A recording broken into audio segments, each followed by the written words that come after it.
But here we go. Chapter 7. Monseigneur in Town. Monseigneur, one of the great lords in power at the court, held his fortnightly reception in his grand hotel in Paris. Monseigneur was in his inner room, his sanctuary of sanctuaries, the holiest of holiest to the crowd of worshippers in the suite of rooms without. Monseigneur was about to take his chocolate. Monseigneur could swallow a great many things with ease, and was by some few sullen minds supposed to be rather rapidly swallowing France. But his morning's chocolate could not so much as get into the throat of Monseigneur without the aid of 4 strong men, besides the cook.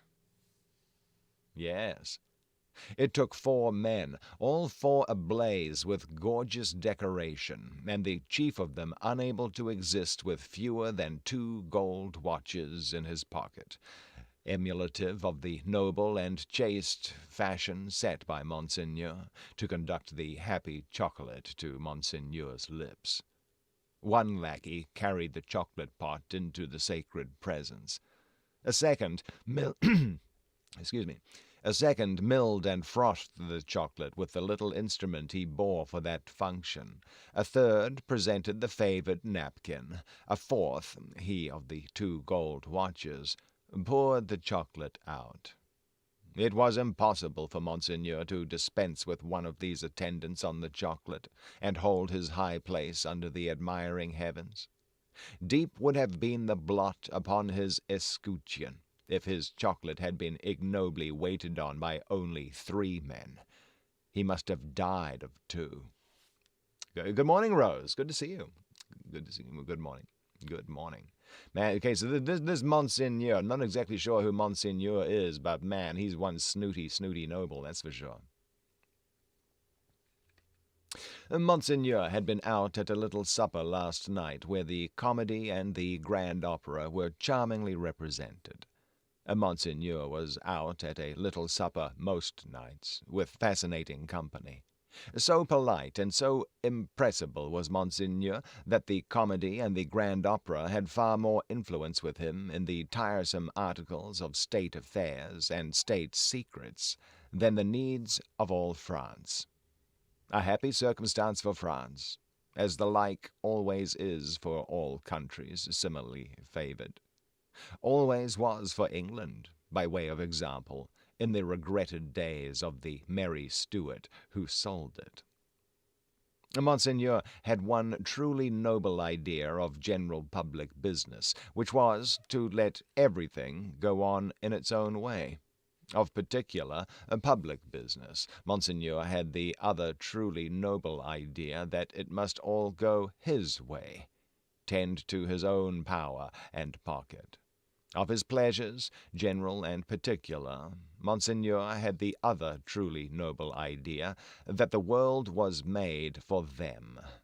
The text of his order, altered from the original by only a pronoun, which is not much, ran, "The earth and the fullness thereof are mine, saith Monseigneur." Yet Monseigneur had slowly found that vulgar embarrassments crept into his affairs, both private and public, and he had, as to both classes of affairs, allied himself perforce with a farmer-general. As to finances public, because Monseigneur could not make anything at all of them, and must consequently let them out to somebody who could.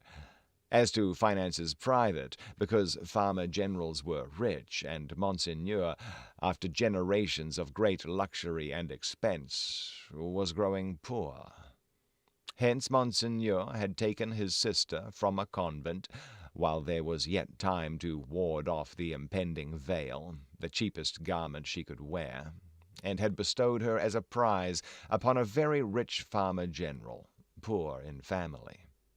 Which farmer-general, carrying an appropriate cane with a golden apple on the top of it, was now among the company in the outer rooms, much prostrated before by mankind, always excepting superior mankind of the blood of Monseigneur, who, by his own wife included, looked down upon him, with the loftiest contempt. A sumptuous man was the farmer-general.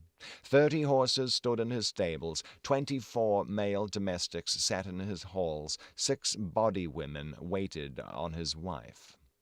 As one who pretended to do nothing but plunder and forage where he could, the farmer-general, howsoever his matrimonial relations conduced to social morality, was at least the greatest reality among the personages who attended at the hotel of Monseigneur that day. For the rooms, though a beautiful scene to look at, and adorned with every device of decoration that the taste and skill of the time could achieve, were, in truth, not a sound business, considered with any reference to the scarecrows and the rags and nightcaps elsewhere, and not so far off either, but that the watching towers of Notre Dame, almost equidistant from the two extremes, could see them both. They would have been an exceedingly uncomfortable business, if that could have been anybody's business at the house of Monseigneur. Military officers destitute of military knowledge, naval officers with no idea of a ship, civil officers without a notion of affairs, brazen ecclesiastics of the worst worldly, with sensual eyes, loose tongues, and looser lives, all totally unfit for their several callings, all lying horribly in pretending to belong to them, but all nearly or remotely of the order of Monseigneur, and therefore foisted on all public employments from which anything was to be got. These were to be told off by the score and the score. People not immediately connected with Monseigneur or the state, yet equally unconnected with anything that was real, or with lives passed in travelling by any straight road to any true earthly end, were no less abundant. Doctors who made great fortunes out of dainty remedies for imaginary disorders that never existed smiled upon their courtly patients in the antechambers of Monseigneur. Projectors who had discovered every kind of remedy for the little evils with which the state was touched, except the remedy of setting to work in earnest to root out a single sin, poured their distracting babble into any ears they could lay hold of at the reception of Monseigneur. Unbelieving philosophers who were remodeling the world with words and making card towers of babble to scale the skies with, talked with unbelieving chemists who had an eye on the transmutation of metals at this wonderful gathering accumulated by Monseigneur. Exquisite gentlemen of the finest breeding, which was at that remarkable time, and has been since, to be known by its fruits of indifference to every natural subject of human interest, were in the most exemplary state of exhaustion at the hotel of Monseigneur. Such homes had these various notabilities left behind them in the fine world of Paris, that the spies among the assembled devotees of Monseigneur, forming a goodly half of the polite company, would have found it hard to discover among the angels of that sphere one solitary wife who in her manners and appearance owned to being a mother. Indeed, except for the mere act of bringing a troublesome creature into this world, which does not go far towards the realization of the name of mother, there was no such thing known to the fashion. Peasant women kept the unfashionable babies close, and brought them up, and charming grandmammas of 60 dressed and supped as at 20. The leprosy of unreality disfigured every human creature in attendance upon Monseigneur. In the outermost room were 6 exceptional people who had, for a few years, some vague misgiving in them that things in general were going rather wrong.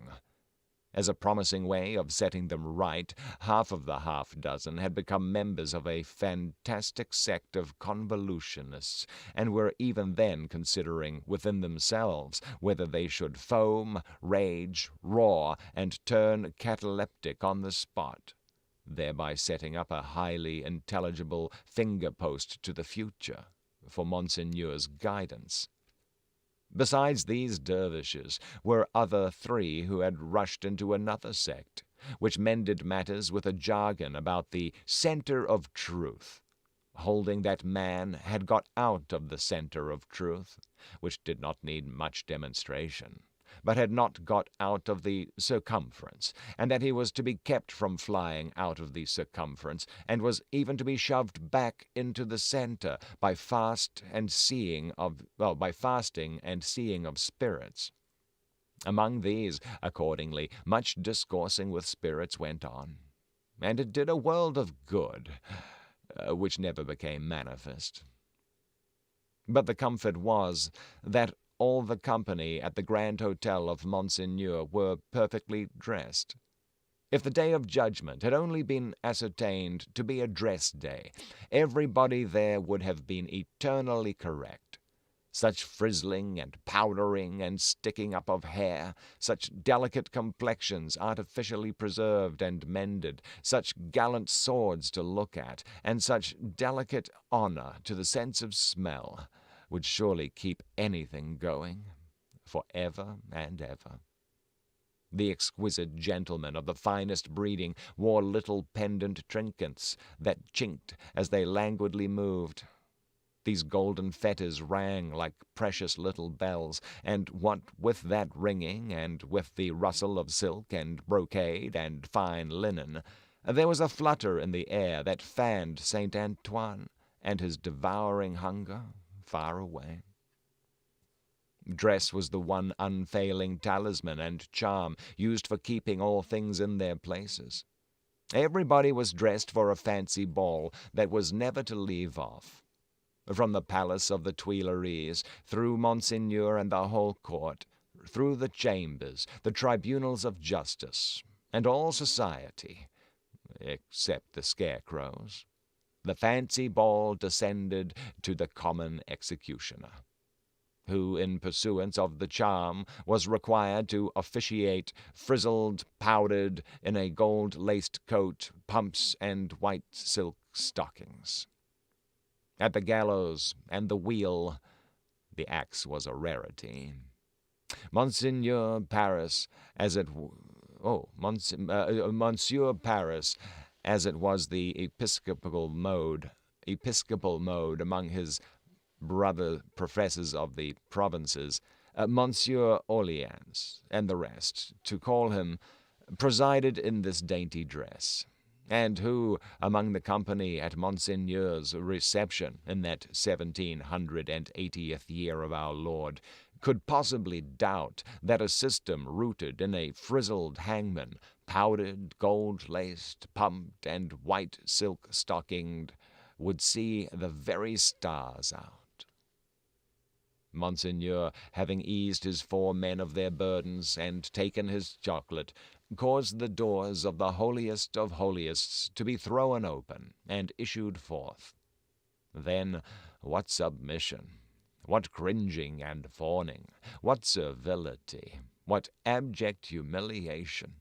As to bowing down in body and spirit, nothing in that way was left for heaven, which may have been one among other reasons why the worshippers of Monseigneur never troubled it. Bestowing a word of promise here and a smile there, a whisper on one happy slave, and a wave of the hand on another, Monseigneur affably passed through his rooms to the remote region of the circumference of truth. There Monseigneur turned, and came back again, and so in due course of time got himself shut up in his sanctuary by the chocolate sprites, and was seen no more. The show being over, the flutter in the air became quite a little storm, and the precious little bells went ringing downstairs. There was soon but one person left of all the crowd, and he, with his hat under his arm and his snuff-box in his hand, slowly passed among the mirrors on his way out. "I devote you," said this person, stopping at the last door on his way, and turning in the direction of the sanctuary, "to the devil." With that, he shook the snuff from his fingers as if he had shaken the dust from his feet, and quietly walked downstairs.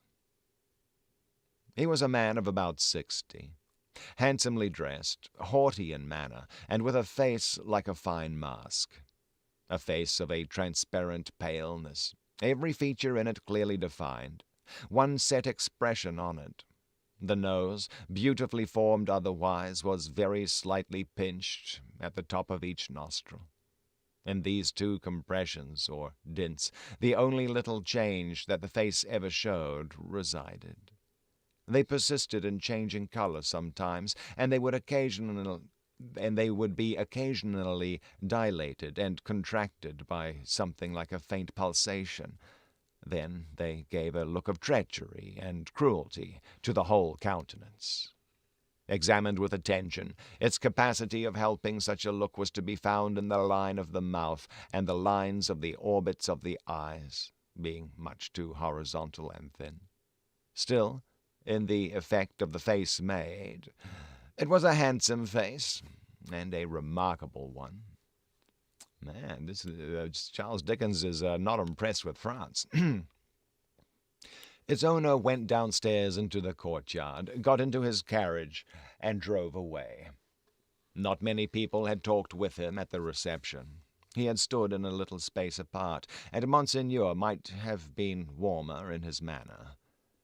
It appeared, under the circumstances, rather agreeable to him to see the common people dispersed before his horses, and often barely escaping from being run down. His man drove as if he were charging an enemy, and the furious recklessness of the man brought no check into the face or to the lips of the master. The complaint had sometimes made itself audible, even in that deaf city and dumb age, that in the narrow streets, without footways, the fierce patrician custom of hard driving endangered and maimed the mere vulgar in a barbarous manner. But few cared enough for that to think of it a second time, and in this manner, as in all others, the common wretches were left to get out of their difficulties as they could. With a wild rattle and clatter, and an inhuman abandonment of consideration, not easy to be understood in these days, the carriage dashed through streets and swept round corners, with women screaming before it, and men clutching each other and clutching children out of its way. At last, swooping at a street corner by a fountain, one of its wheels came to a sickening little jolt, and there was a loud cry from a number of voices, and the horses reared and plunged. But for the latter inconvenience, the carriage probably would not have stopped. Carriages were often known to drive on and leave their wounded behind, and why not? But the frightened valet had got down in a hurry, and there were 20 hands at the horses' bridles. "What has gone wrong?" said Monsieur, calmly looking out. A tall man in a nightcap had caught up a bundle from among the feet of the horses, and had laid it on the basement of the fountain, and was down in the mud and wet, howling over it like a wild animal. "Oh, pardon, Monsieur the Marquis," said a ragged and submissive man. "It is a child." "Why does he make that abominable noise? Is it his child?" "Excuse me, Monsieur the Marquis. It is a pity, yes." The fountain was a little removed, for the street opened, where it was, into a space some 10 or 12 yards square. As the tall man suddenly got up from the ground, and came running at the carriage, Monsieur the Marquis clapped his hand for an instant on his sword hilt. "Killed!" shrieked the man in wild desperation, extending both arms at their length above his head and staring at him. "Dead!" The people closed round and looked at Monsieur the Marquis. There was nothing revealed by the many eyes that looked at him but watchfulness and eagerness. There was no visible menacing or anger. Neither did the people say anything. After the first cry they had been silent, and they remained so. The voice of the submissive man who had spoken was flat and tame in its extreme submission. Monsieur the Marquis ran his eyes over them all, as if they had been mere rats come out of their holes. He took out his purse. "It is extraordinary to me," said he, "that you people cannot take care of yourselves and your children. One or the other of you is forever in the way. How do I know what injury you have done my horses? See, give him that." He threw out a gold coin for the valet to pick up, and all the heads craned forward, that all the eyes might look down as it fell. The tall man called out again with a most unearthly cry, "Dead!" He was arrested by the quick arrival of another man, for whom the rest made way.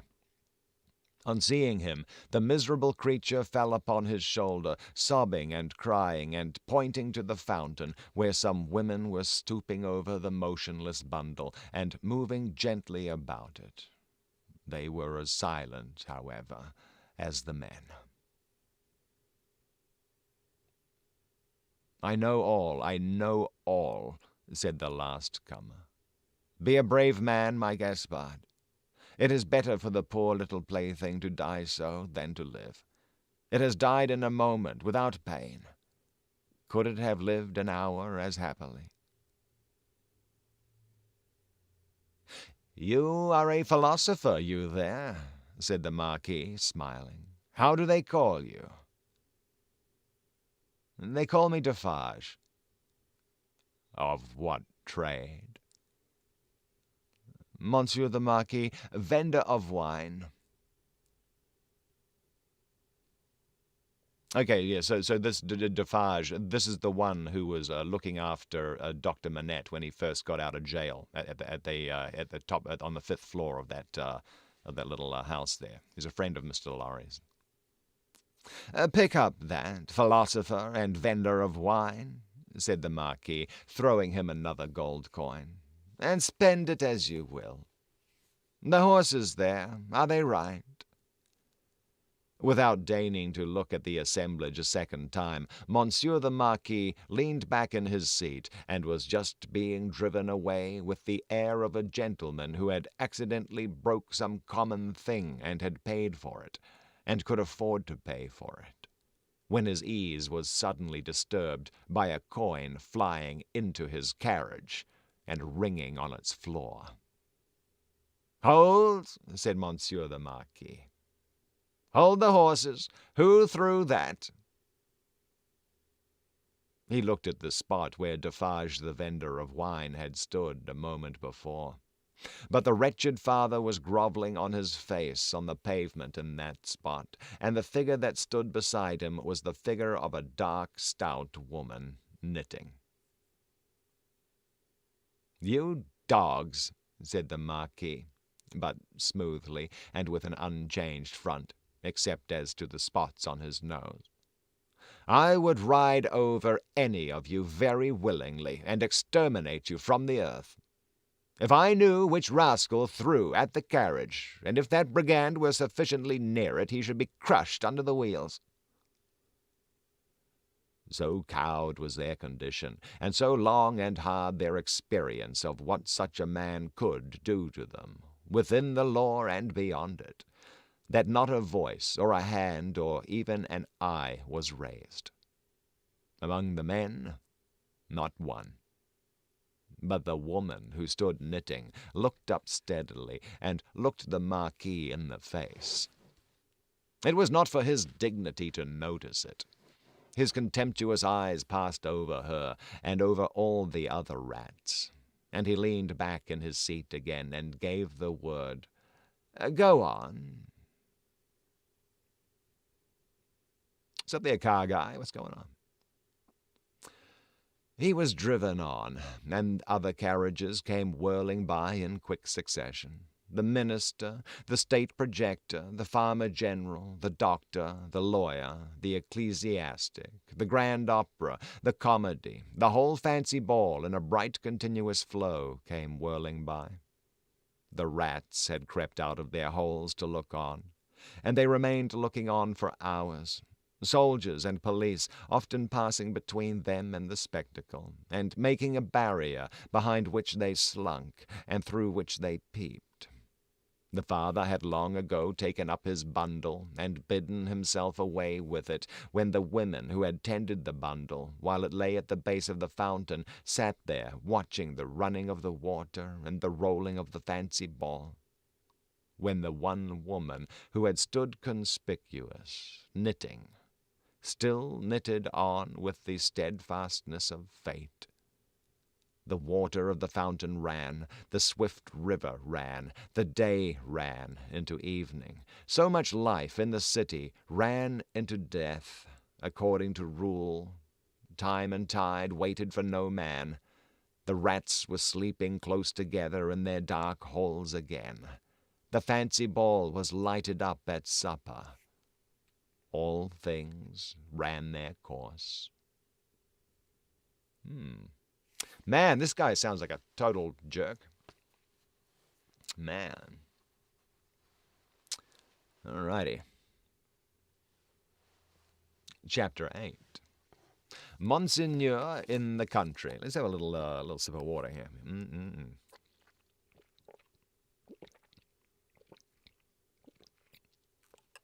Oh yeah, there we go. Delicious. Okay.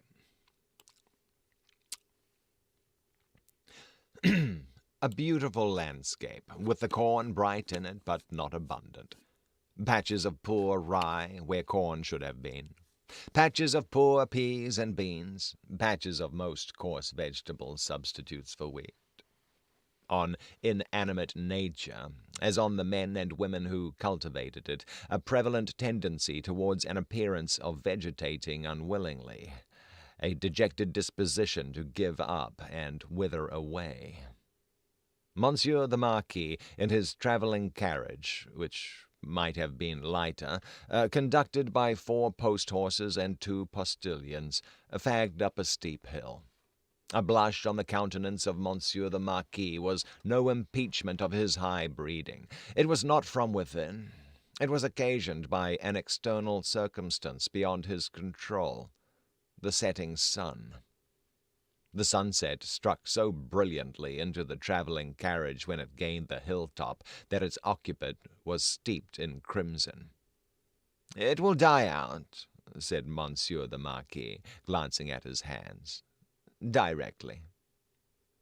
In effect, the sun was so low that it dipped at the moment. When the heavy drag had been adjusted to the wheel, and the carriage slid downhill with a cinderous smell and a cloud of dust, the red glow departed quickly.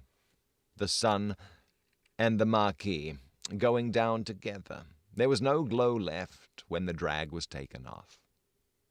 But there remained a broken country, bold and open, a little village at the bottom of the hill, a broad sweep and rise beyond it, a church tower, a windmill, a forest for the chase, and a crag with a fortress on it, used as a prison. Round upon all these darkening objects, as the night drew on, the Marquis looked, with the air of one who was coming near home. The village had its one poor street, with its poor brewery, poor tannery, poor tavern, poor stable-yard for relays of post-horses, poor fountain, all usual poor appointments. It had its poor people, too. All its people were poor, and many of them were sitting at their doors, shredding spare onions and the like for supper, while many were at the fountain, washing leaves and grasses and any such small yieldings of the earth that could be eaten. Expressive sips of what made them poor were not wanting. The tax for the state, the tax for the church, the tax for the Lord, tax local and tax general were to be paid here and to be paid there, according to solemn inscription in the little village, until the wonder was that there was any village left unswallowed. Few children were to be seen, and no dogs.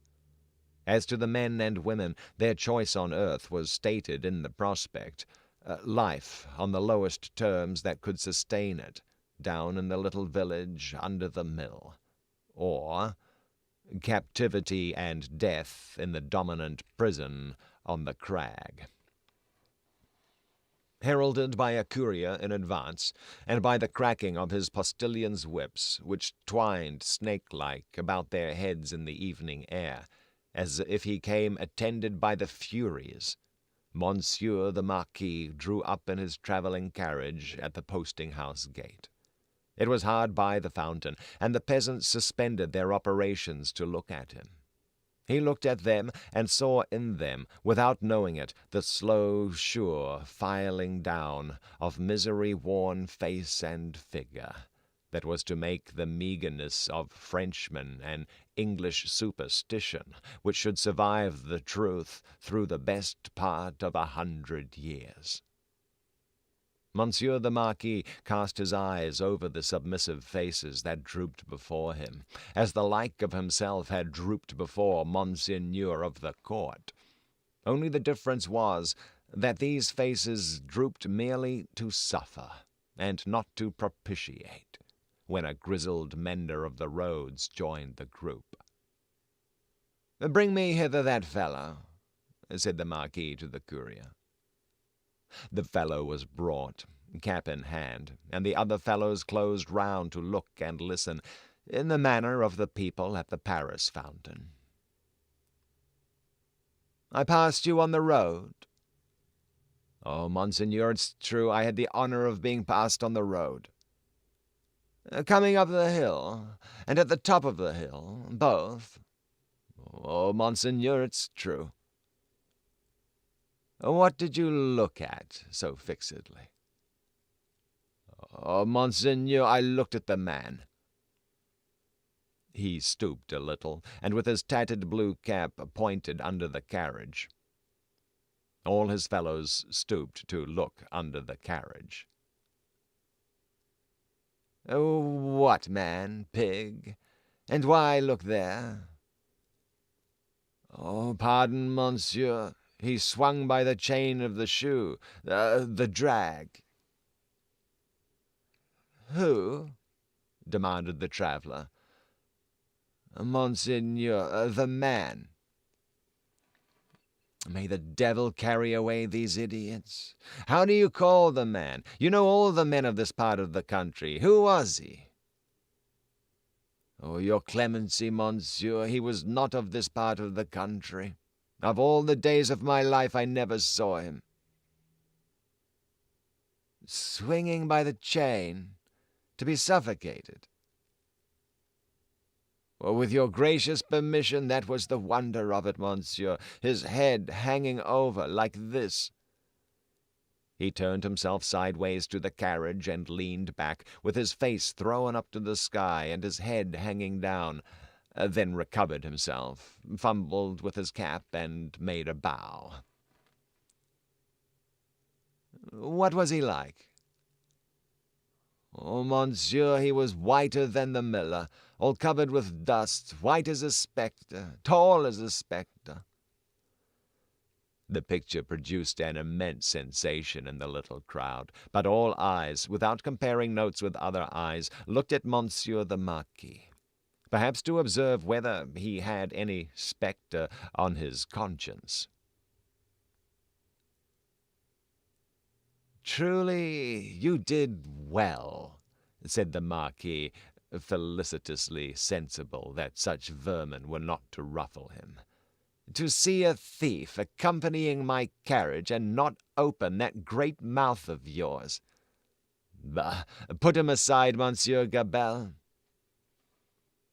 Monsieur Gabelle was the postmaster and some other taxing functionary united. He had come out with great obsequiousness to assist at this examination, and had held the examined by the drapery of his arm in an official manner. "Bah, go aside," said Monsieur Gabelle.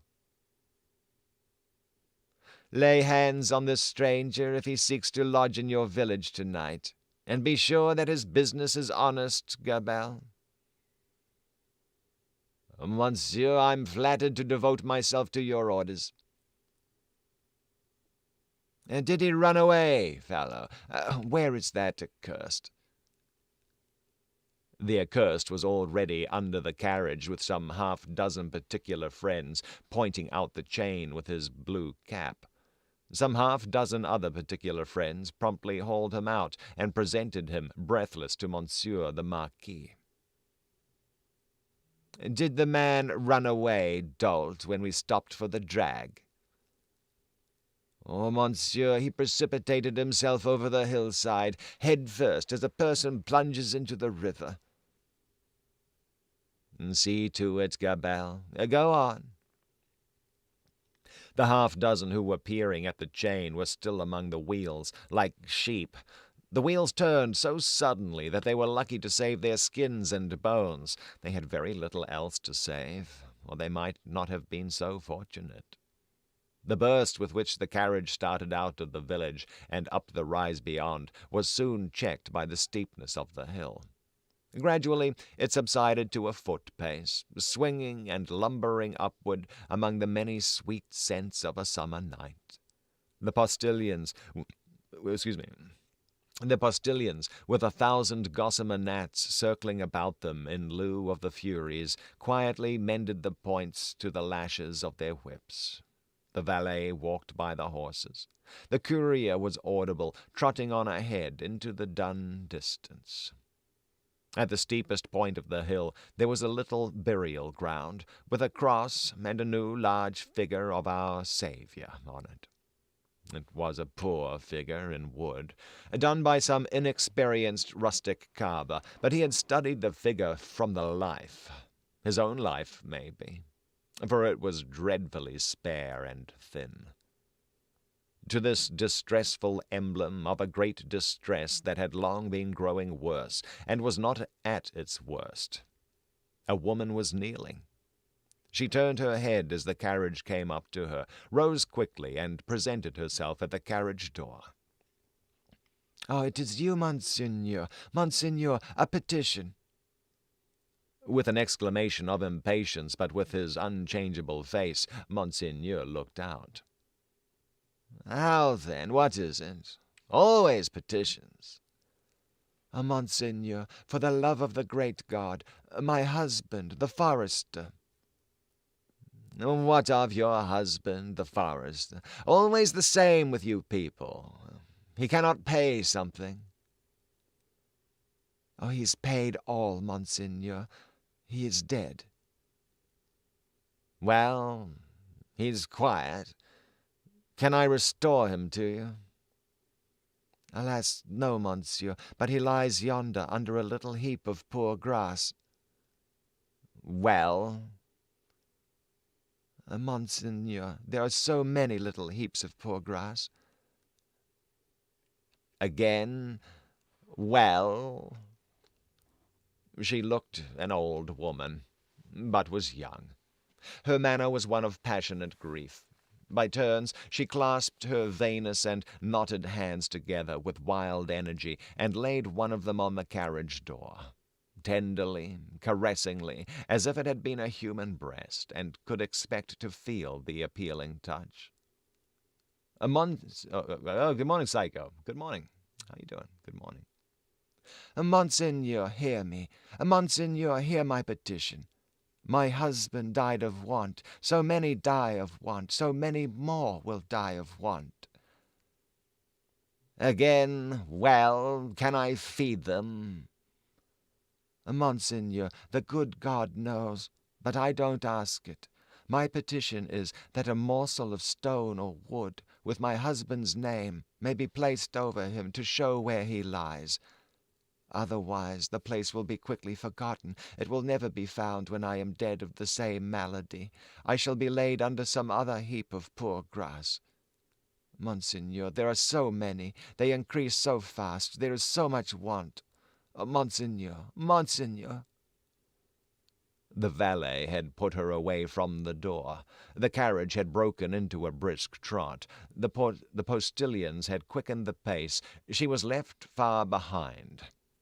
And Monseigneur, again escorted by the Furies, was rapidly diminishing the league or two of distance that remained between him and his chateau.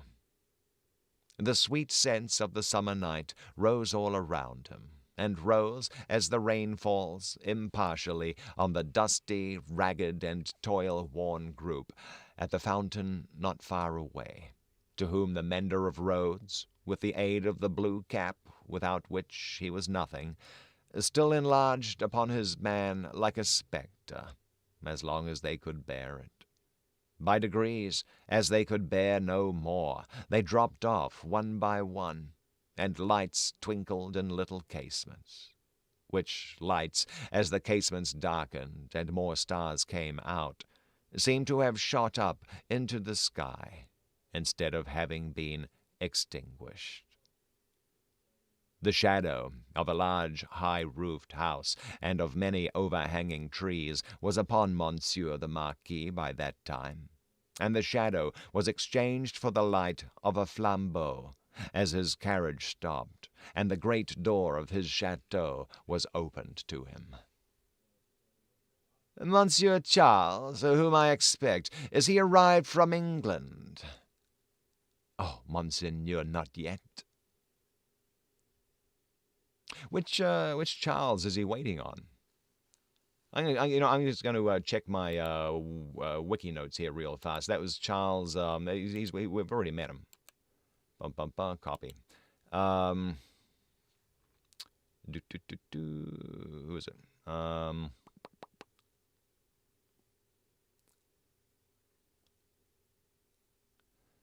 Who is Charles? Charles Darnay. Okay, Charles Darnay was on. He was the one who was on trial for treason. All right. Well, that might be the one that they're waiting on. In case anyone needs it, once again, here's the wiki link for this book, A Tale of Two Cities. Right there. There we go. Melissa's she's waving them hands. All right. Man. So, boy, oh boy, I mean, the more detail he goes into just about how terrible it is living in the 1700s, man.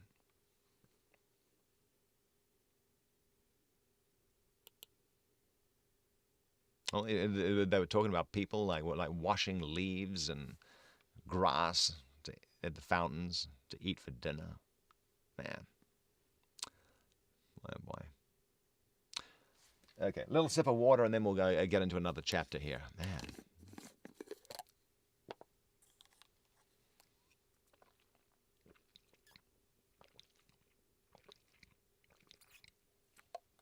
There we go. Chapter 9, The Gorgon's Head. It was a heavy mass of building, that chateau of Monsieur the Marquis, with a large stone courtyard before it, and 2 stone sweeps of staircase, meeting in a stone terrace before the principal door. A stony business altogether, with heavy stone balustrades, and stone urns, and stone flowers, and stone faces of men, and stone heads of lions, in all directions, as if the Gorgon's head had surveyed it when it was finished 2 centuries ago. Up the broad flight of shallow steps, Monsieur the Marquis, flambeau preceded, went from his carriage, sufficiently disturbing the darkness to elicit loud remonstrance from an owl in the roof of the great pile of stable building away among the trees. All else was so quiet that the flambeau carried up the steps, and the other flambeau held at the great door, burnt as if they were in a close room of state, instead of being in the open night air. Other sound than the owl's voice there was none, save the falling of a fountain into its stone basin. For it was one of those dark nights that hold their breath by the hour together, and then heave a long, low sigh, and hold their breath again. The great door clanged behind him, and Monsieur the Marquis crossed a hall grim with certain old boar spears, swords, and knives of the chase, grimmer with certain heavy riding rods and riding whips, of which many a peasant, gone to his benefactor death, had felt the weight when his lord was angry. Avoiding the larger rooms, which were dark and made fast for the night, Monsieur the Marquis, with his flambeau-bearer going on before, went up the staircase to a door in a corridor.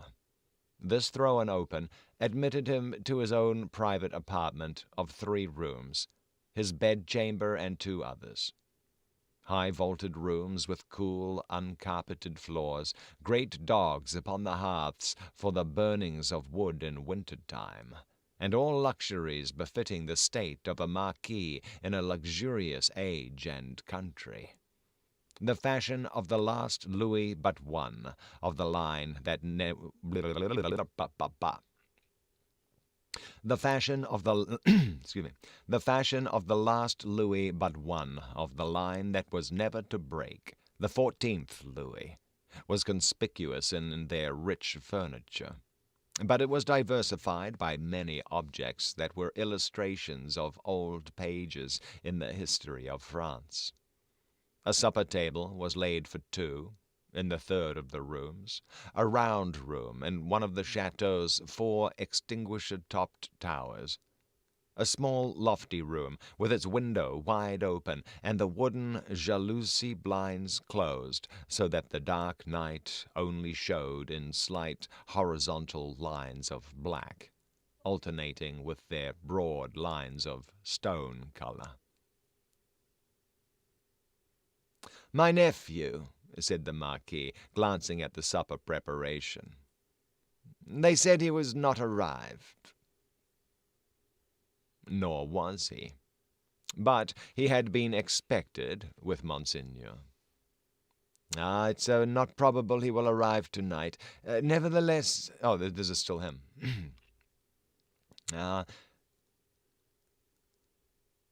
"It is not probable he will arrive tonight. Nevertheless, leave the table as it is. I shall be ready in a quarter of an hour."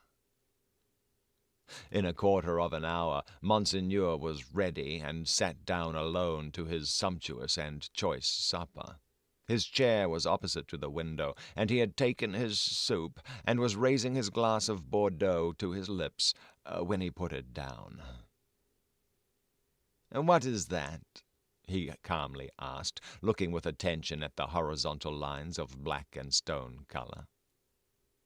"Monseigneur, that?" "Outside the blinds. Open the blinds."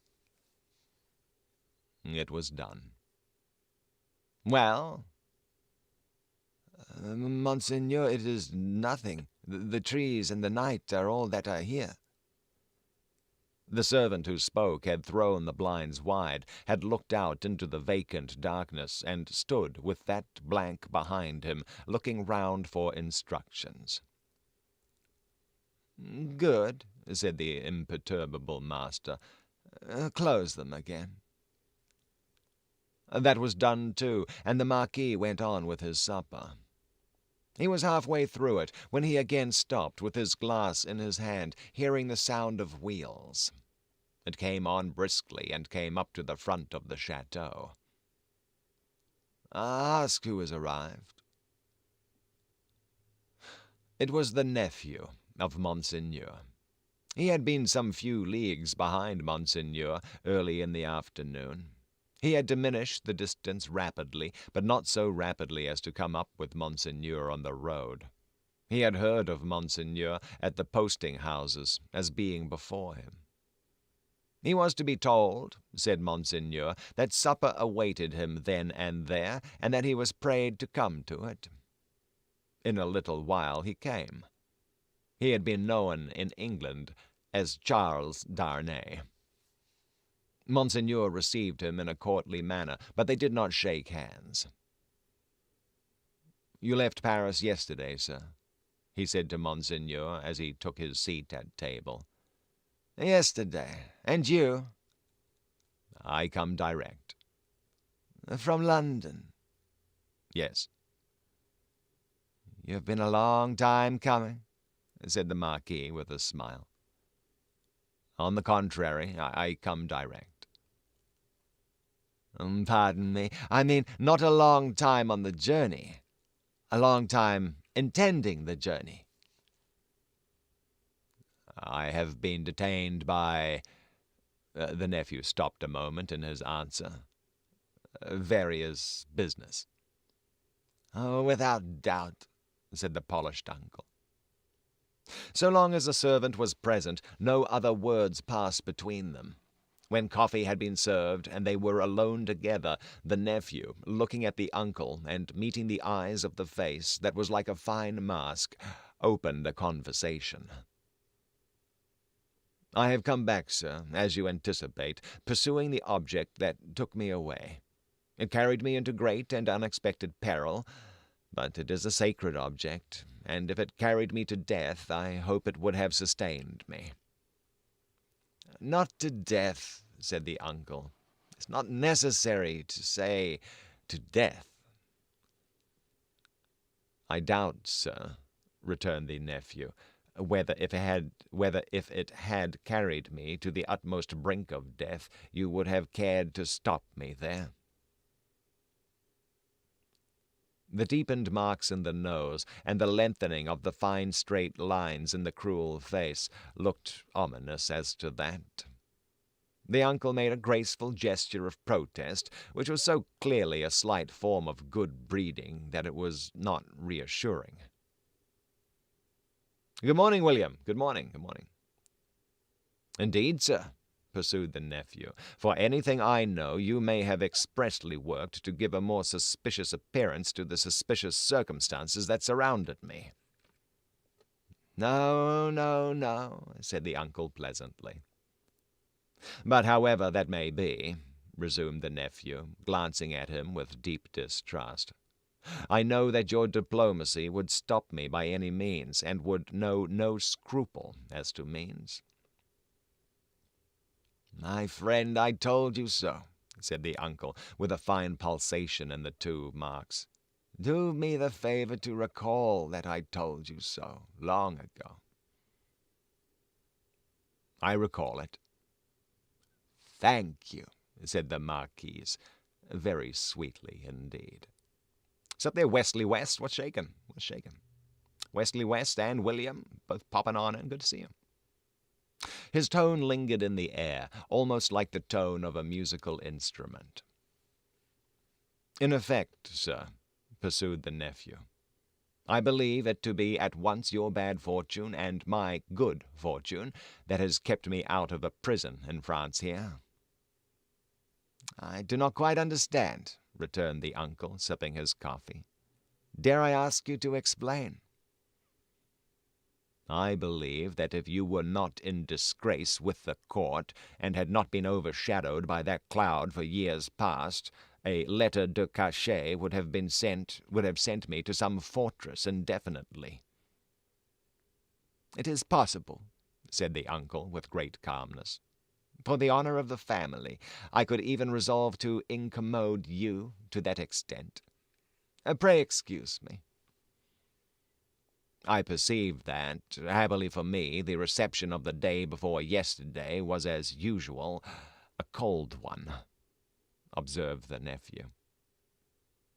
"Oh, I would not say happily, my friend," returned the uncle with refined politeness. "I would not be so sure of that. A good opportunity for consideration, surrounded by the advantages of solitude, might influence your destiny to far greater advantage than you influence it for yourself. But it is useless to discuss the question. I am, as you say, at a disadvantage. These little instruments of correction, these gentle aids to the power and honor of families, these slight favors that might so incommode you, are only to be obtained now by interest and importunity. They are sought by so many, and they are granted comparatively to so few. It used not to be so. But France and all such things is changed for the worse. Our not remote ancestors held the right of life and death over the surrounding vulgar. From this room many such dogs have been taken out to be hanged. In the next room, my bedroom, one fellow, to our knowledge, was poniarded on the spot for professing some insolent delicacy respecting his daughter. His daughter! We have lost many privileges. A new philosophy has become the mode, and the assertion of our station in these days might, I do not go so far as to say would, but might, cause us real inconvenience. All very bad, very bad." The Marquis took a gentle little pinch of snuff and shook his head, as elegantly despondent as he could becomingly be of a country still containing himself, that great means of regeneration. "We have so asserted our station, both in the old time and the modern time also," said the nephew gloomily, "that I believe our name to be more detested than any name in France." "Let us hope so," said the uncle. "Detestation of the high is the involuntary homage of the low." "There is not," pursued the nephew, in his former tone, "a face I can look at in all this country round about us, which looks at me with any deference on it, but the dark deference of fear and slavery." "A compliment," said the Marquis, "to the grandeur of the family, merited by the manner in which the family has sustained its grandeur. Ah!" And he took another gentle little pinch of snuff and lightly crossed his legs. But when his nephew, leaning an elbow on the table, covered his eyes thoughtfully and dejectedly with his hand, the fine mask looked at him sideways with a stronger concentration of keenness, closeness, and dislike than was comportable with its wearer's assumption of indifference. "Repression is the only lasting philosophy. The dark deference of fear and slavery, my friend," observed the Marquis, "will keep the dogs obedient to the whip, as long as this roof," looking up to it, "shuts out the sky." That might not be so long as the Marquis supposed. If a picture of the chateau, as it was to be a very few years hence, and of 50 like it, as they too were to be a very few years hence, could have been shown to him that night, he might have been at a loss to claim his own from the ghastly, fire-charred, plunder-wrecked rains. As for the roof he vaunted, he might have found that shutting out the sky in a new way, to wit, forever, from the eyes of the bodies into which its lead was fired out of the barrels of 100,000 muskets. "Meanwhile," said the Marquis, "I will preserve the honor and repose of the family, if you will not. But you must be fatigued. Shall we terminate our conference for the night?" "A moment more." "An hour, if you please." "Sir," said the nephew, "we have done wrong, and are reaping the fruits of wrong." "We have done wrong," repeated the Marquis with an inquiring smile, and delicately pointing first to his nephew, then to himself. "Our family, our honorable family, whose honor is of so much account to both of us in such different ways. Even in my father's time we did a world of wrong, injuring every human creature who came between us and our pleasure, whatever it was. Why need I speak of my father's time when it is equally yours? Can I separate my father's twin brother, joint inheritor, and next successor from himself?" "Death has done that," said the Marquis. "And has left me," answered the nephew, "bound to a system that is frightful to me, responsible for it but powerless in it, seeking to execute the last request of my dear mother's lips and obey the last look of my dear mother's eyes, which implored me to have mercy and to redress, and tortured by seeking assistance and power in vain."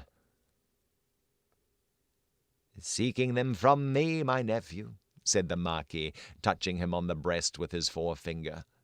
They were now standing by the hearth. "You will forever seek them in vain, be assured."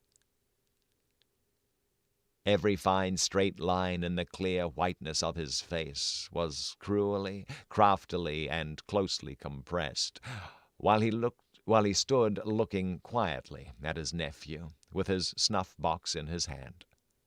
Once again he touched him on the breast, as though his finger were the fine point of a small sword, with which, in delicate finesse, he ran him through the body, and said, "My friend, I will die perpetuating the system under which I have lived."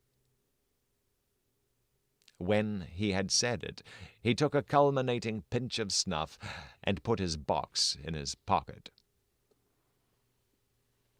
"Better to be a rational creature," he added, then, after ringing a small bell on the table, "and accept your natural destiny. But you are lost, Monsieur Charles, I see." "This property and France are lost to me," said the nephew sadly. "I renounce them." "Ah, they both yours to renounce. France may be, but is the property? It is scarcely worth mentioning, but is it yet?" I had no intention, in the words I used, to claim it yet. If it passed to me from you tomorrow, which I have the vanity to hope is not probable, or 20 years hence, you do me too much honor, said the Marquis. Still, I prefer that supposition. I would abandon it, and live otherwise and elsewhere. It is little to relinquish. What is it but a wilderness of misery and ruin? Said the Marquis, glancing round the luxurious room. To the eye it is fair enough here, but seen in its integrity, under the sky, and by the daylight, it is a crumbling tower of waste, mismanagement, extortion, debt, mortgage, oppression, hunger, nakedness, and suffering. Said the Marquis again, in a well-satisfied manner. If it ever becomes mine, it shall be put into some hands better qualified to free it slowly, if such a thing is possible, from the weight that drags it down, so that the miserable people who cannot leave it, and who have been long wrung to the last point of endurance, may, in another generation, suffer less. But it is not for me. There is a curse on it, and all this land. And you, said the uncle, forgive my curiosity, do you, under your new philosophy, graciously intend to live? I must do to live what others of my countrymen, even with nobility at their backs, may have to do some day work. In England, for example? Yes. The family honor, sir, is safe from me in this country. The family name can suffer from me in no other, for I bear it in no other. The ringing of the bell had caused the adjoining bedchamber to be lighted. It now shone brightly through the door of communication. The Marquis looked that way and listened for the retreating step of his valet. England is very attractive to you, seeing how indifferently you have prospered there, he observed then, turning his calm face to his nephew with a smile.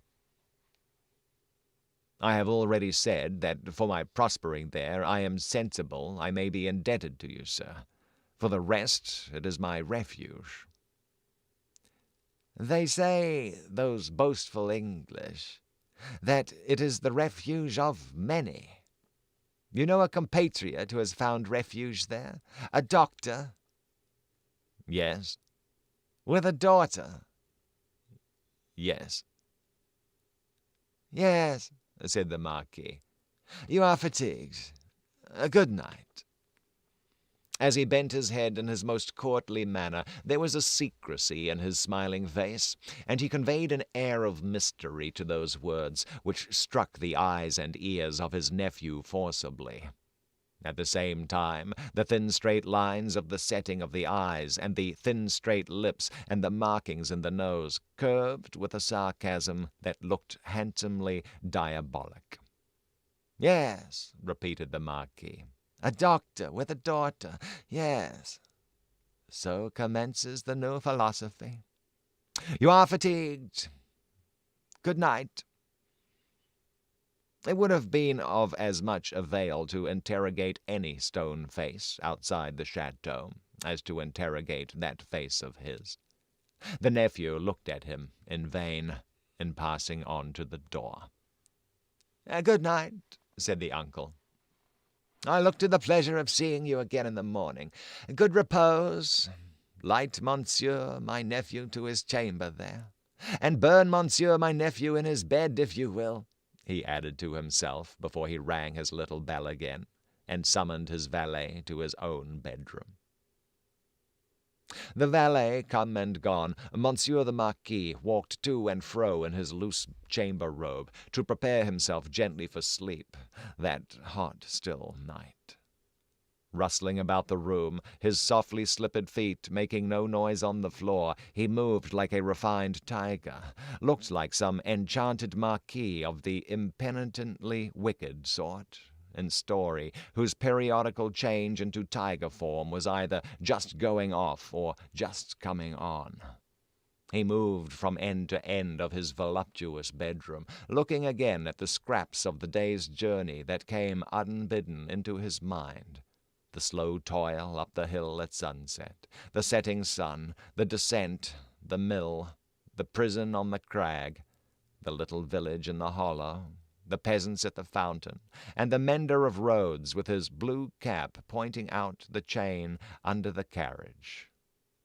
That fountain suggested the Paris fountain, the little bundle lying on the step, the women bending over it, and the tall man with his arms up, crying, "Ted!" "I'm cool now," said Monsieur the Marquis, "and may go to bed." So, leaving only one light burning on the large hearth, he let his thin gauze curtains fall around him, and heard the night break its silence with a long sigh as he composed himself to sleep.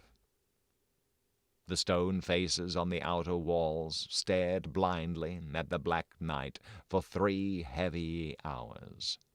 For 3 heavy hours the horses in the stables rattled at their racks. The dogs barked, and the owl made a noise with very little resemblance in it to the noise conventionally assigned to the owl by men poets. But it is the obstinate custom of such creatures hardly ever to say what is set down for them. For 3 heavy hours the stone faces of the chateau, lion and human, stared blindly at the night. Dead darkness lay on all the landscape. Dead darkness added its own hush to the hushing dust on all the roads. The burial place had got to the pass that its little heaps of poor grass were undistinguishable from one another. The figure on the cross might have come down for anything that could be seen of it.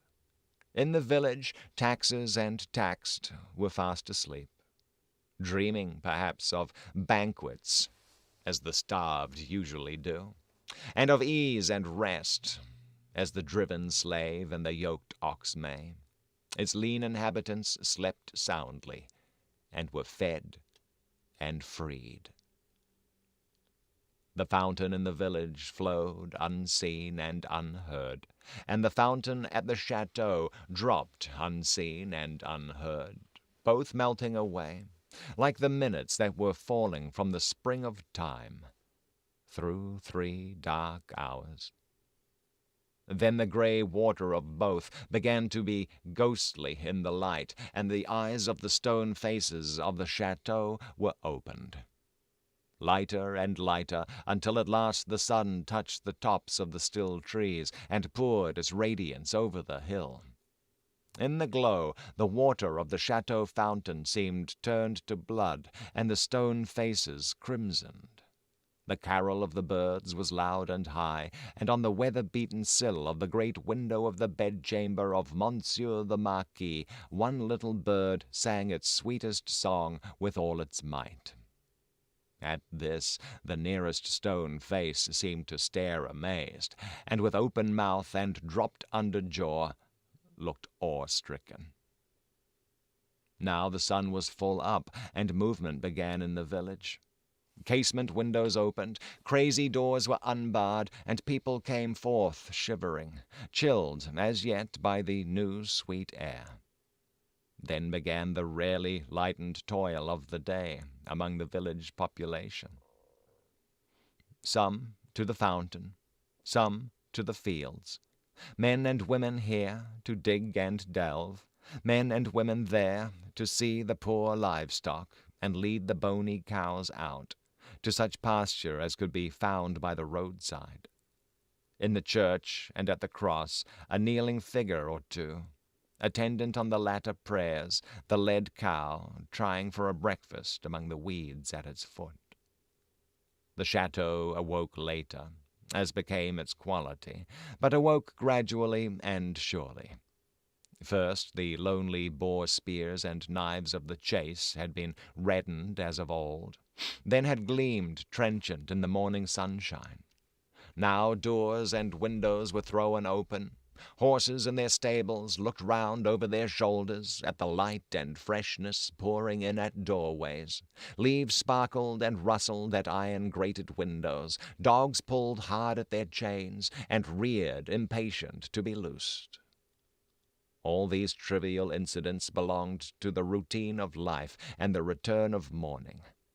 Surely not so the ringing of the great bell of the chateau, nor the running up and down of the stairs, nor the hurried figures on the terrace, nor the booting and tramping here and there and everywhere, nor the quick saddling of horses and riding away. What winds conveyed this hurry to the grizzled mender of roads, already at work on the hilltop beyond the village, with his day's dinner, not much to carry, lying in a bundle that it was worth no crow's while to peck at, on a heap of stones? Had the birds, carrying some grains of it to a distance, dropped one over him as they sow chance seeds? Whether or no, the mender of roads ran on the sultry morning, as if for his life, down the hill, knee-high in dust, and never stopped till he got to the fountain. All the people of the village were at the fountain, standing about in their depressed manner, and whispering low, but showing no other emotions than grim curiosity and surprise.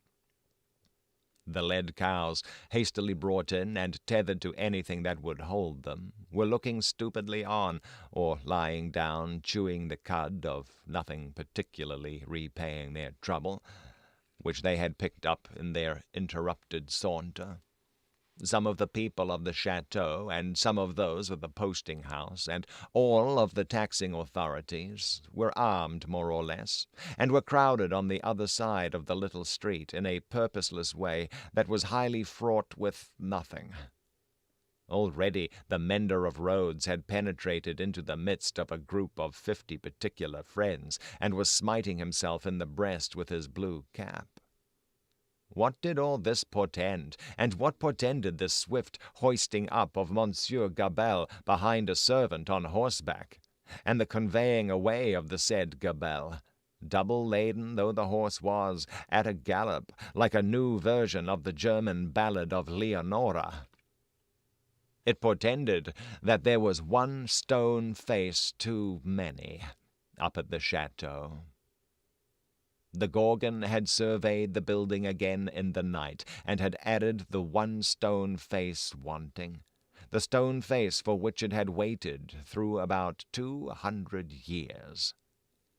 It lay back on the pillow of Monsieur the Marquis. It was like a fine mask, suddenly startled, made angry and petrified. Driven home into the heart of the stone figure attached to it was a knife. Round its hilt was a frill of paper, on which was scrawled, "Drive him fast to his tomb. This from Jacques." Wow, that escalated quickly. Wow. Okay, so the Marquis just been murdered. I don't think anyone's going to waste any tears over that one. Boy, oh boy, the 2 chapters with him before that. Good Lord, what a jerk. Okay. Been murdered ostensibly by Jacques. I don't know who Jacques is. Maybe Jacques was and I'm just guessing. Maybe Jacques was the father of the child that got run over by the horses. Maybe, I don't know. Well, I mean, I think everyone has a good reason to off the off the marquee. Man, okay, and boy, oh boy, they're hinting very heavily. The French Revolution is only a couple of years away now. Man, boy, oh boy. Actually, when did that start? When did the French Revolution start?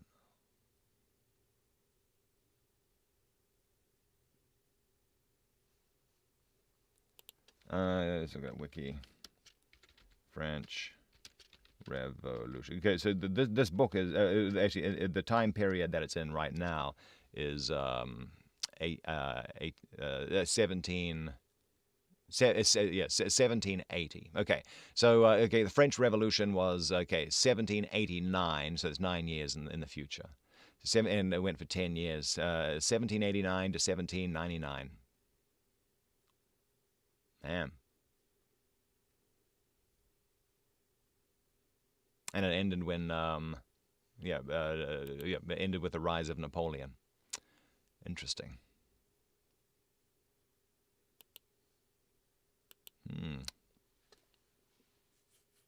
Okay, gonna have a little sip of water, but so far so good, right? I think it's been pretty intense book, man. There we go. Yeah, we looked it up. Hey there, Rose. Yeah. So far, so good.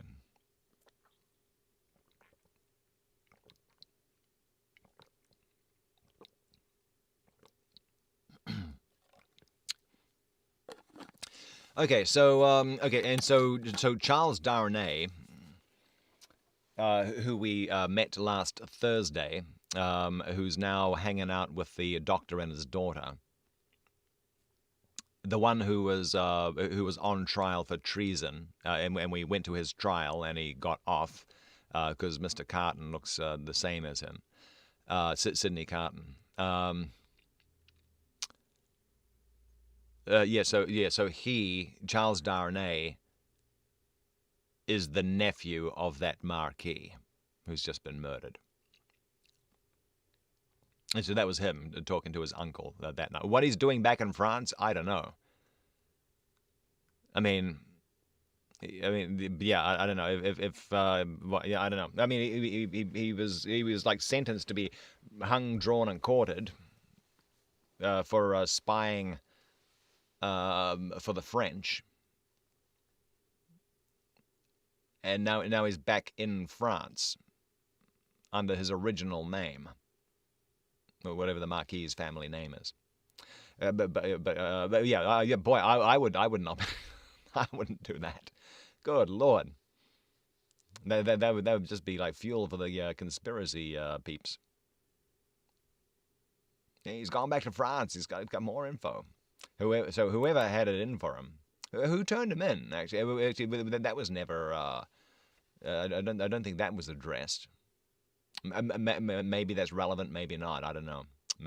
We'll see. We will see.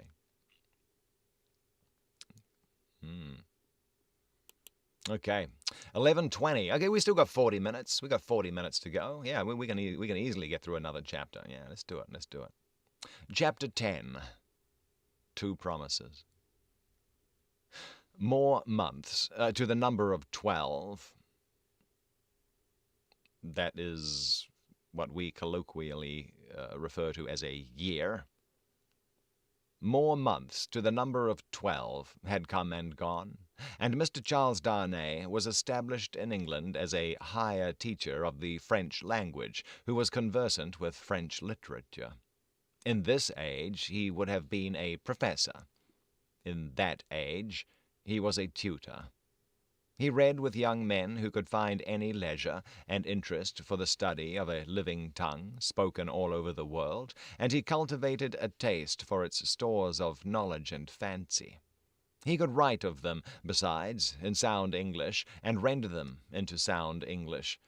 Such masters were not at that time easily found.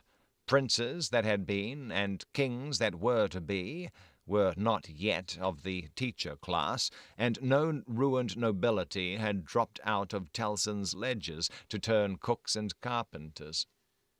As a tutor, whose attainments made the student's way unusually pleasant and profitable, and as an elegant translator who brought something to his work besides mere dictionary knowledge, young Mr. Darnay soon became known and encouraged. He was well acquainted, moreover, with the circumstances of his country, and those were of ever-growing interest. So, with great perseverance and untiring industry, he prospered. In London he had expected neither to walk on pavements of gold, nor to lie on beds of roses. If he had had any such exalted expectation, he would not have prospered. He had expected labor, and he found it, and did it, and made the best of it. In this his prosperity consisted. A certain portion of his time was passed at Cambridge, where he read with undergraduates as a sort of tolerated smuggler who drove a contraband trade in European languages, instead of conveying Greek and Latin through the custom house. The rest of his time he passed in London. Now, from the days when it was always summer in Eden, to these days when it is mostly winter in foreign latitudes, the world of a man has invariably gone one way, Charles Darnay's way, the way of the love of a woman. He had loved Lucie Manette from the hour of his danger. He had never heard a sound so sweet and dear as the sound of her compassionate voice. He had never seen a face so tenderly beautiful as hers when it was confronted with his own on the edge of the grave that had been dug for him. But he had not yet spoken to her on the subject. The assassination at the deserted chateau, far away beyond the heaving water and the long, long, dusty roads.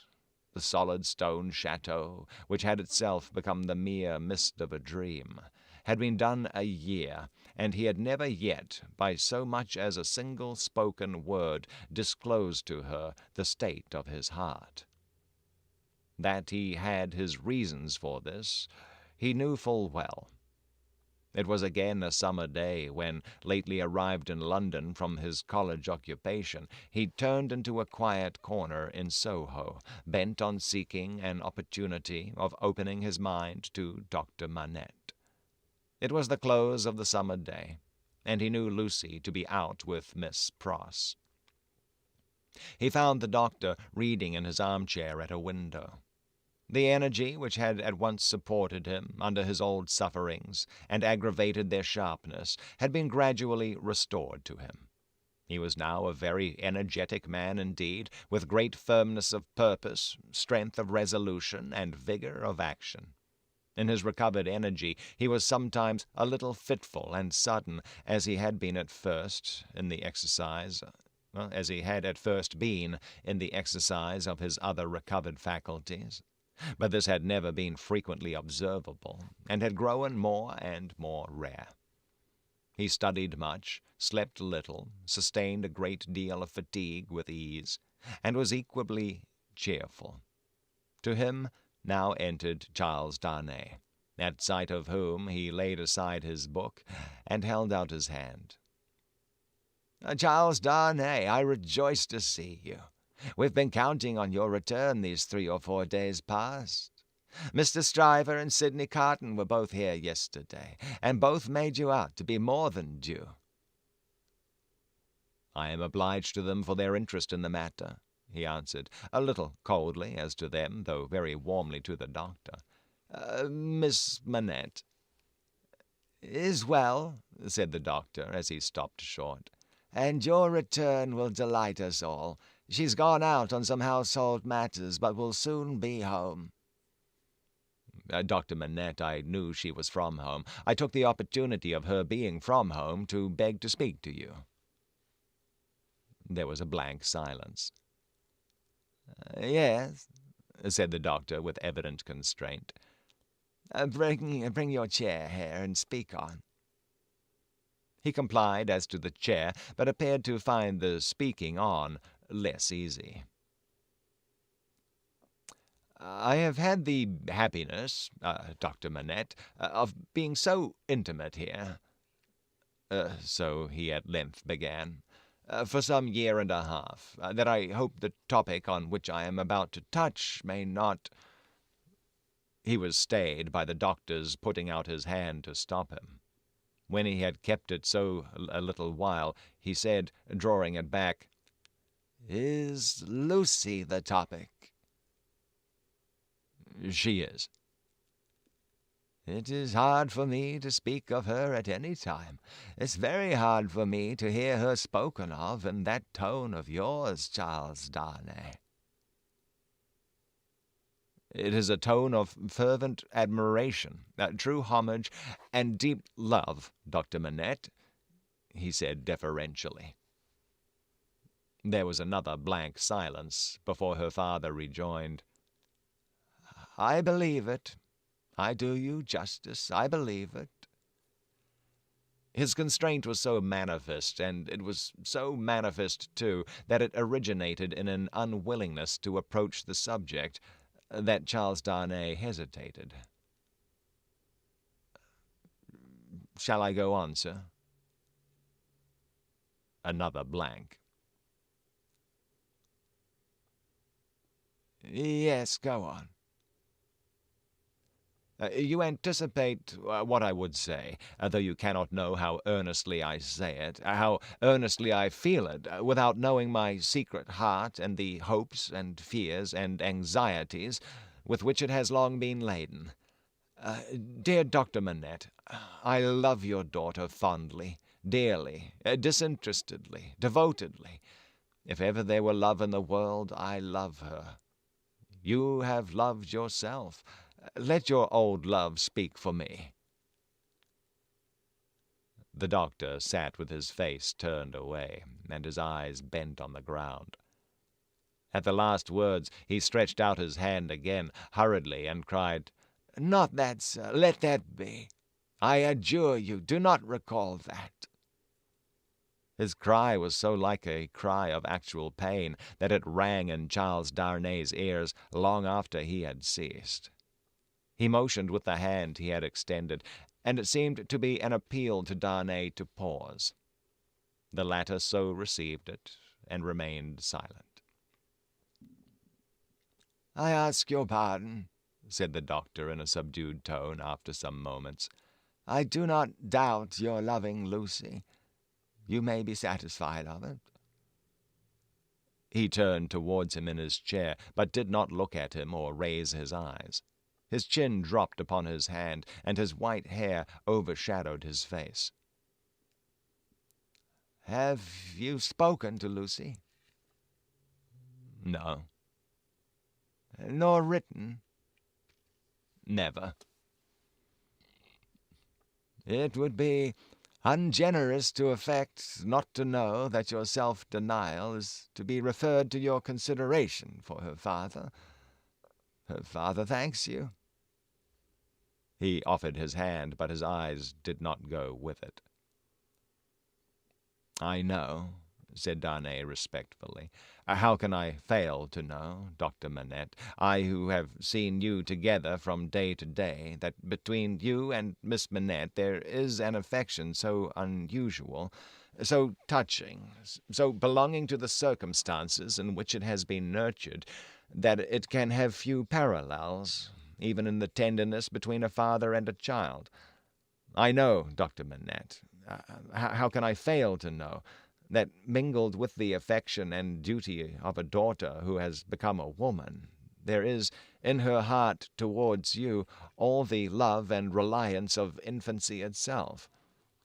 I know that, as in her childhood she had no parent, so she is now devoted to you with all the constancy and fervor of her present years and character. united to the trustfulness and attachment of the early days in which you were so lost to her.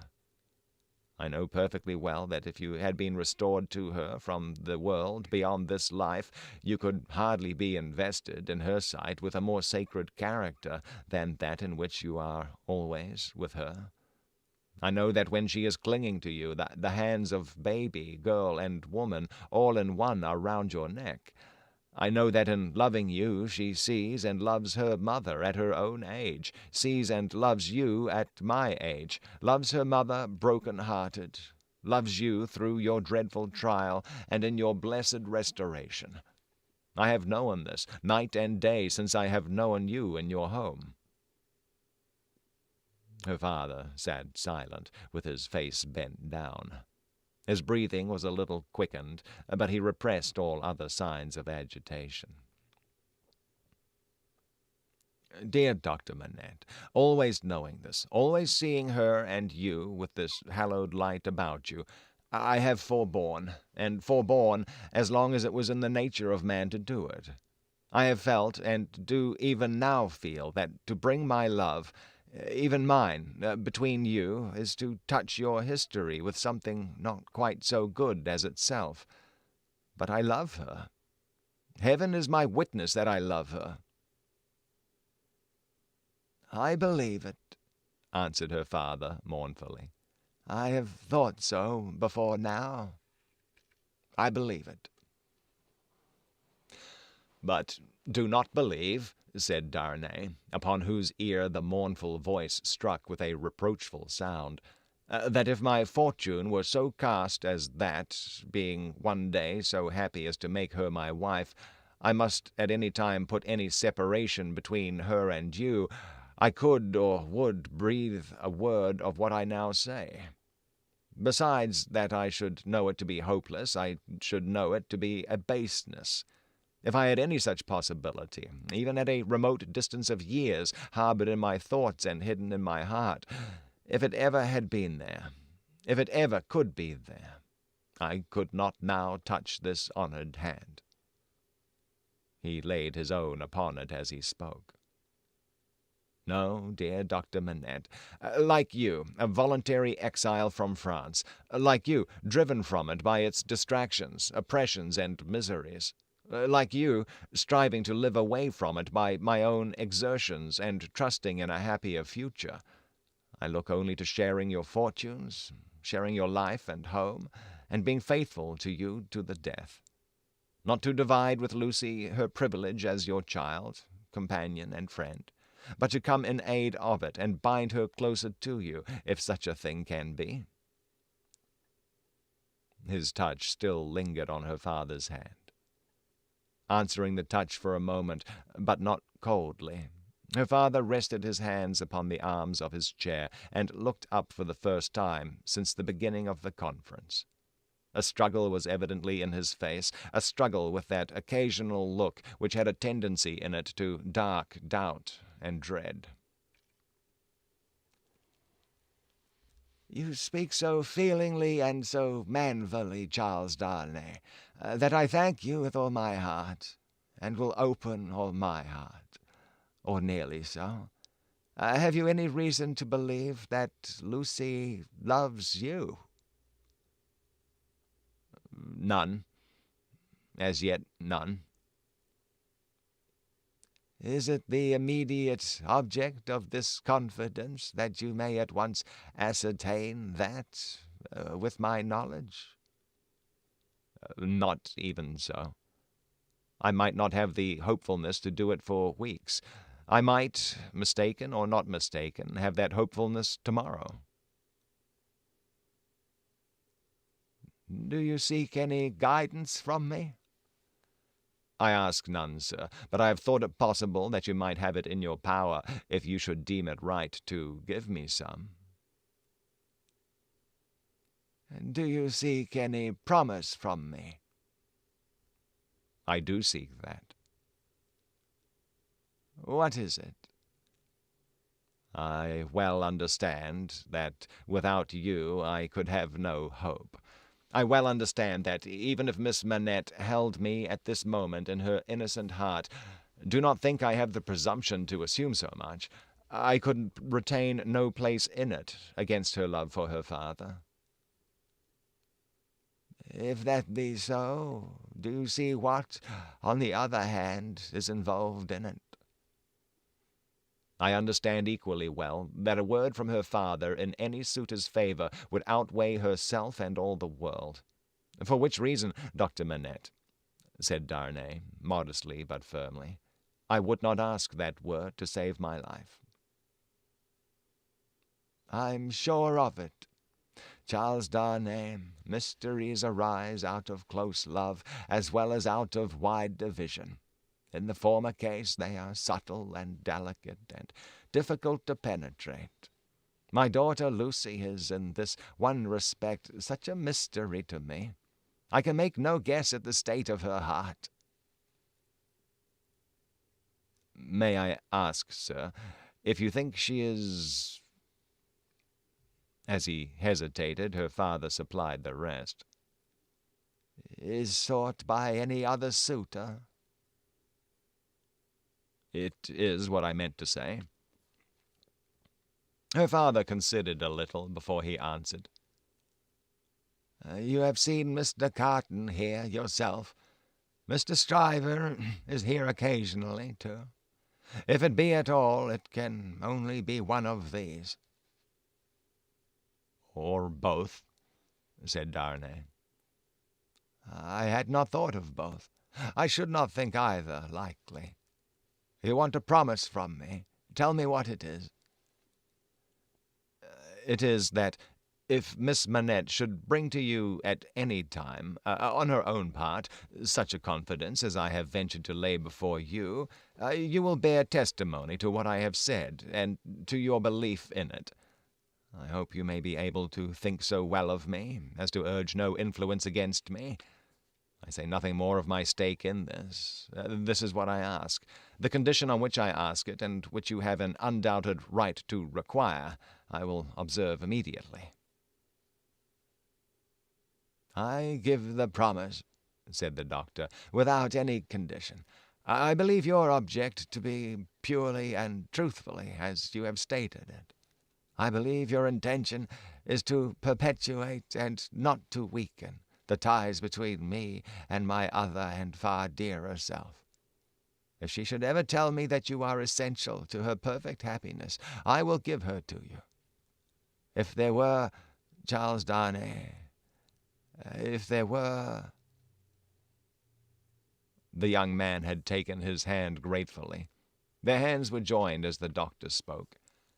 "Any fancies, any reasons, any apprehensions, anything whatsoever, new or old, against the man she really loved, the direct responsibility thereof not lying on his head, they should all be obliterated for her sake. She is everything to me, more to me than suffering, more to me than wrong, more to me, well, and this is idle talk." So strange was the way in which he faded into silence, and so strange his fixed look when he had ceased to speak, that Darnay felt his own hand turn cold in the hand that slowly released and dropped it. "You said something to me," said Dr. Manette, breaking into a smile. "What was it you said to me?" He was at a loss how to answer, until he remembered having spoken of a condition. Relieved as his mind reverted to that, he answered, "Your confidence in me ought to be returned with full confidence on my part. My present name, though but slightly changed from my mother's, is not, as you will remember, my own. I wish to tell you what that is, and why I am in England." "Stop," said the doctor of Beauvais. I wish it that I may the better deserve your confidence and have no secret from you." "Stop." For an instant the doctor even had his two hands at his ears. For another instant even had his two hands laid on Darnay's lips. "Tell me when I ask you, not now. If your suit should prosper, if Lucie should love you, you shall tell me on your marriage morning. Do you promise?" "Willingly." "Give me your hand. She will be home directly, and it is better she should not see us together tonight. Go. God bless you." It was dark when Charles Darnay left him, and it was an hour later and darker when Lucie came home. She hurried into the room alone, for Miss Pross had gone straight upstairs, and was surprised to find his reading chair empty. "My father," she called to him. "Father, dear." Nothing was said in answer, but she heard a low hammering sound in his bedroom. Passing lightly across the intermediate room, she looked in at his door and came running back, frightened, crying to herself, with her blood all chilled, "Oh, what shall I do? What shall I do?" Her uncertainty lasted but a moment. She hurried back and tapped at his door, and softly called to him. The noise ceased at the sound of her voice, and he presently came out to her, and they walked up and down for a long time. She came down from her bed to look at him in his sleep that night. He slept heavily, and his tray of shoemaking tools and his old unfinished work were all as usual. So he's still doing the shoemaking stuff, all right? Interesting, interesting. Boy, oh boy, oh boy. Oh, excuse me. Wow, don't know why I'm feeling so tired. Anyway, it's a quarter to. It's a quarter to noon. We're going to change up real fast here.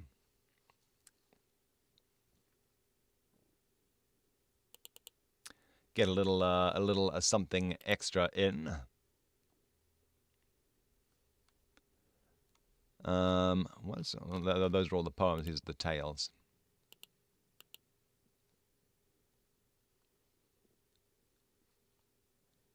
The Duc de l'Omelette.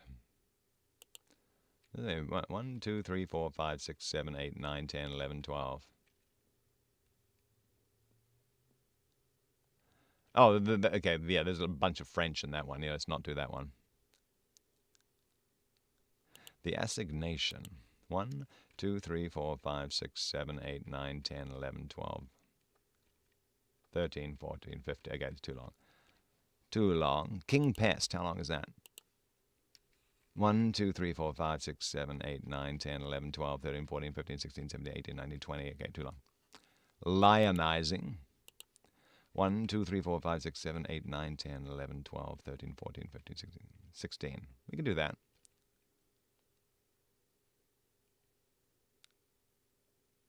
Oh, no, this is a silly story, that one.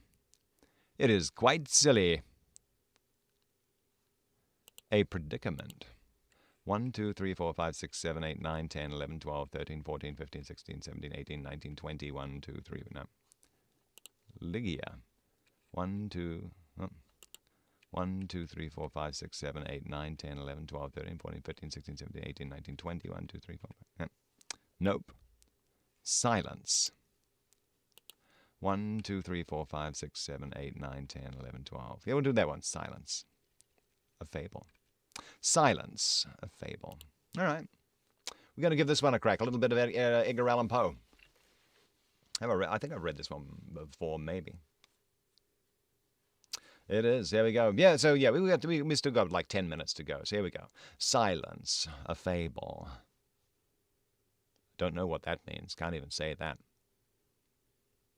"Listen to me," said the demon, as he placed his hand upon my head. "The region of which I speak is a dreary region in Libya, by the borders of the river Zaire, and there is no quiet there, nor silence. The waters of the river have a saffron and sickly hue, and they flow not onwards to the sea, but palpitate for ever and for ever beneath the red eye of the sun, with a tumultuous and convulsive motion. For many miles on either side of the river's oozy bed is a pale desert of gigantic water lilies.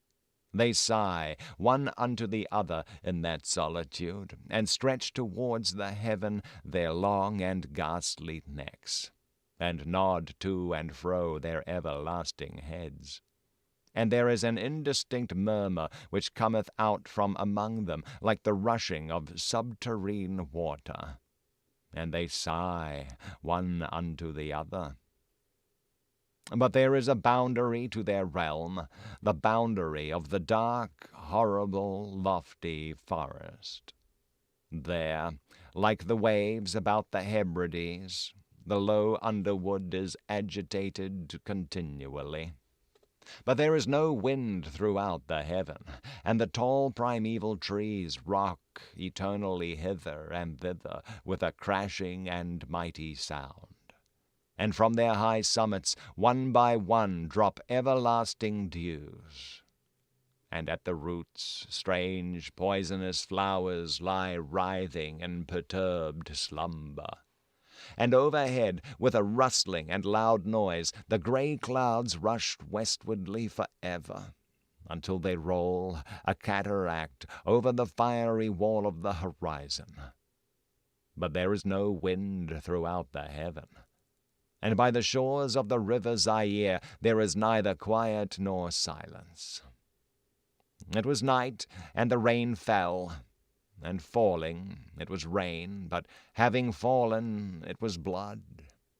And I stood in the morass among the tall, and the rain fell upon my head, and the lilies sighed one unto the other in the solemnity of their desolation. And all at once the moon arose through the thin, ghastly mist, and was crimson in colour. And mine eyes fell upon a huge grey rock, which stood by the shore of the river, and was lighted by the light of the moon. And the rock was grey, and ghastly, and tall, and the rock was grey. Upon its front were characters engraven in the stone, and I walked through the morass of water-lilies until I came close unto the shore, that I might read the characters upon the stone. But I could not decipher them. And I was going back into the morass, when the moon shone with a fuller red, and I turned and looked again upon the rock and upon the characters. And the characters were desolation. And I looked upwards, and there stood a man upon the summit of the rock. And I hid myself among the water-lilies, that I might discover the actions of the man. And the man was tall and stately in form, and was wrapped up from his shoulders to his feet in the toga of old Rome. And the outlines of his figure were indistinct, but his features were the features of a deity, for the mantle of the night, and of the mist, and of the moon, and of the dew, had left uncovered the features of his face. And his brow was lofty with thought, and his eye wild with care. And in the few furrows upon his cheek I read the fables of sorrow and weariness, and disgust with mankind, and a longing after solitude. And the man sat upon the rock, and leaned his head upon his hand, and looked out upon the desolation. He looked down into the low, unquiet shrubbery, and up into the tall primeval trees, and up higher at the rustling heaven, and into the crimson moon. And I lay close within shelter of the lilies, and observed the actions of the man. And the man trembled in the solitude. But the night waned, and he sat upon the rock. And the man turned his attention from the heaven, and looked out upon the dreary river Zaire, and upon the yellow ghastly waters, and upon the pale legions of the water-lilies. And the man listened to the sighs of the water-lilies, and to the murmur that came up from among them. And I lay close within my covert, and observed the actions of the man. and the man trembled in the solitude. But the night waned, and he sat upon the rock. Then I went down into the recesses of the morass, and waded afar in among the wilderness of the lilies, and called unto the hippopotami which dwelt among the fens in the recesses of the morass. And the hippopotami heard my call, and came with the behemoth unto the foot of the rock, and roared loudly and fearfully beneath the moon. And I lay close within my covert, and observed the actions of the man. And the man trembled in the solitude. But the night waned, and he sat upon the rock. Then I cursed the elements with the curse of tumult, and a frightful tempest gathered in the heaven, where before there had been no wind.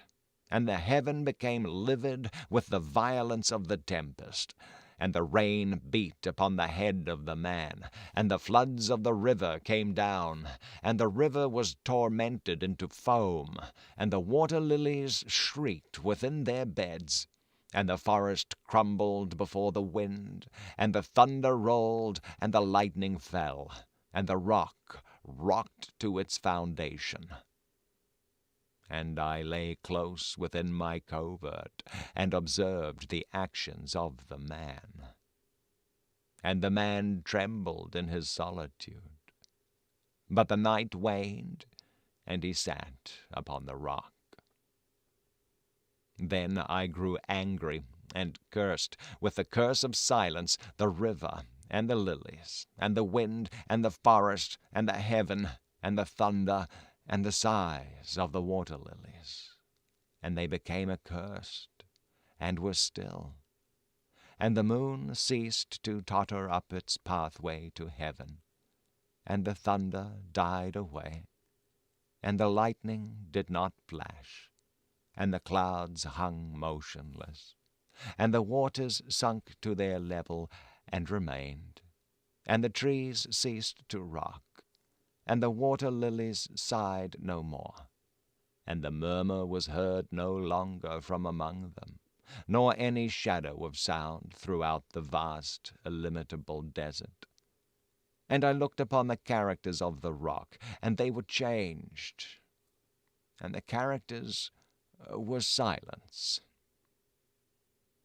And mine eyes fell upon the countenance of the man, and his countenance was wan with terror.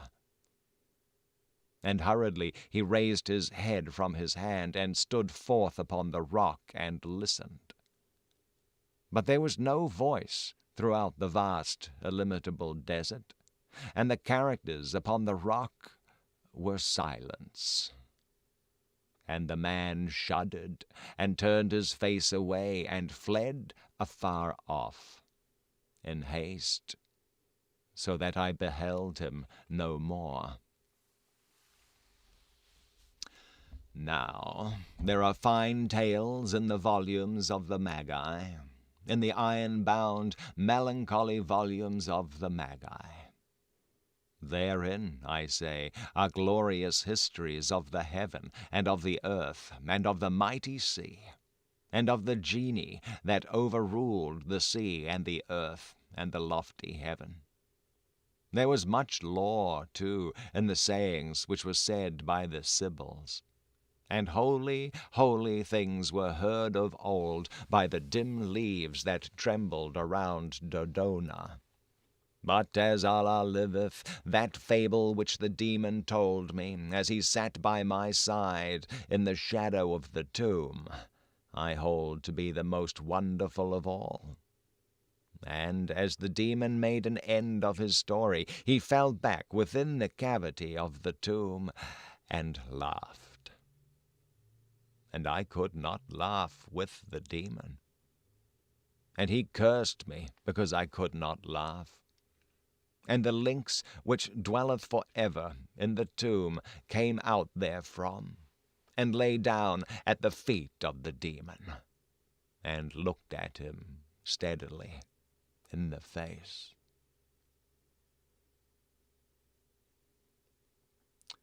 You know, not quite sure what that one is about. Yeah.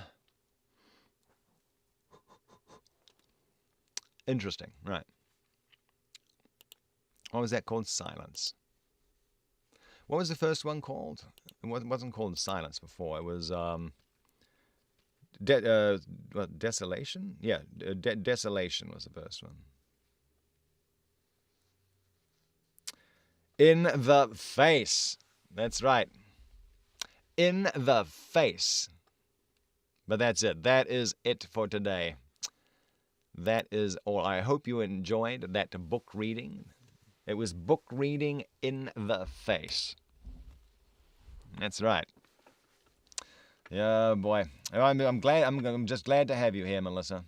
Melissa, Rose, William. We had Car Guy and Mr. West, Wesley West. Oh, who else was with us? There was someone else. Car Guy was with us. And Psycho was here, of course. Yeah. Man. Yeah. That's right. Everything's going to be in the face this week, I think, Rose. I think that's there's going to be this week's catchphrase or something.